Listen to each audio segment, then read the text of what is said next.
Hello viewers, নতুন টিউটোরিয়ালে সবাইকে স্বাগতম। আমরা আজকে দেখব অ্যাডজাসেন্সির কোশ্চেন নাম্বার 2, যেখানে দেয়া আছে কনসিডার দ্য পিক্সেল অ্যারেঞ্জমেন্টস শোন in following figure show 8 adjacency m-adjacency paths between 1, 2 and 3, 3। Previous কোশ্চেনের থেকে একটু জাস্ট আলাদা করে কোশ্চেনটা দেওয়া হয়েছে। এখানে সোর্স নোট হচ্ছে আমার এটা এবং ডেস্টিনেশন নোট হচ্ছে আমার এটা।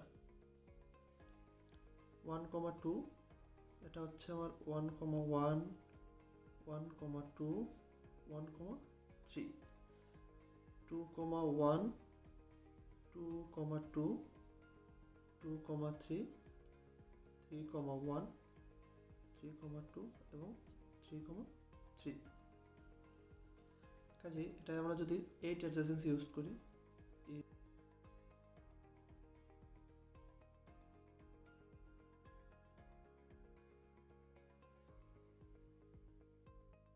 এটার আমার সোর্স নোট হচ্ছে এটা, ডেস্টিনেশন নোট হচ্ছে আমার এটা। তো 8 অ্যাডজাসেন্সির ক্ষেত্রে আমরা প্রিভিয়াস ভিডিওগুলোতে দেখেছি যে এটা হরাইজন্টাল, ভার্টিক্যাল এবং ডায়াগোনাল তিনটাভাবেই পাতে আমরা যেতে পারবো। সো 1 নম্বর পাত আমরা যদি লিখি 1, 2 থেকে স্টার্ট হচ্ছে, 2,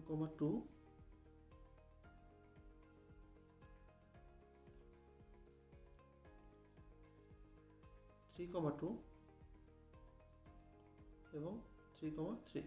এই গেল একটা পাত। 2 নম্বর পাত হচ্ছে আমার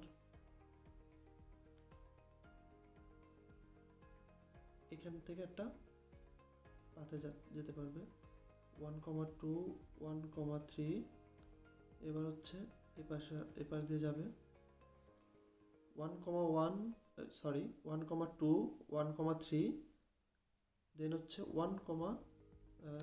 2, 2।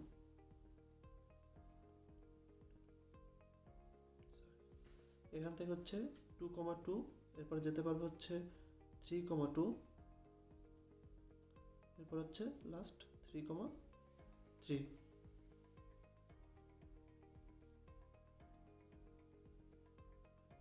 3 নম্বর পথটা হচ্ছে 1, 2। এটা দিয়ে স্টার্ট হচ্ছে কিন্তু সবসময় 1, 3, 2, 2 এবং এইখান থেকে একটা পাথে আমরা যেতে পারতেছি, সেটা হচ্ছে 3, 3। 4 নম্বর পাথ হচ্ছে 1, 2,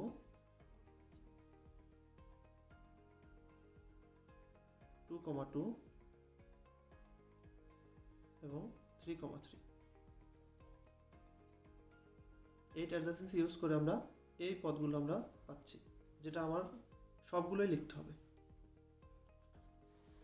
এবার যদি আমরা হচ্ছে এটাকে যদি আমরা m-adjacency ইউজ করি, if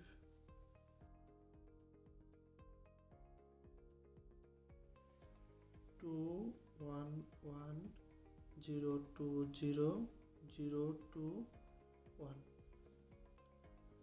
সো m-adjacencyর ক্ষেত্রে আমরা সব থেকে ফার্স্ট প্রায়োরিটি দেব হচ্ছে N4P, যেটা হচ্ছে আমার 4 নেইবার, যেটা হরাইজন্টাল এবং ভার্টিক্যালি কানেক্টেড হয়। সো এটার ক্ষেত্রে আমার এটা তো সোর্স নোড, এটা destination node.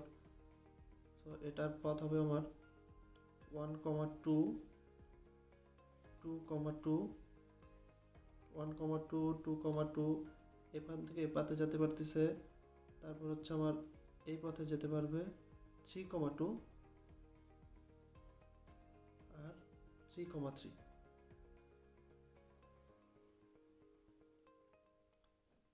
This is the m-adjacency.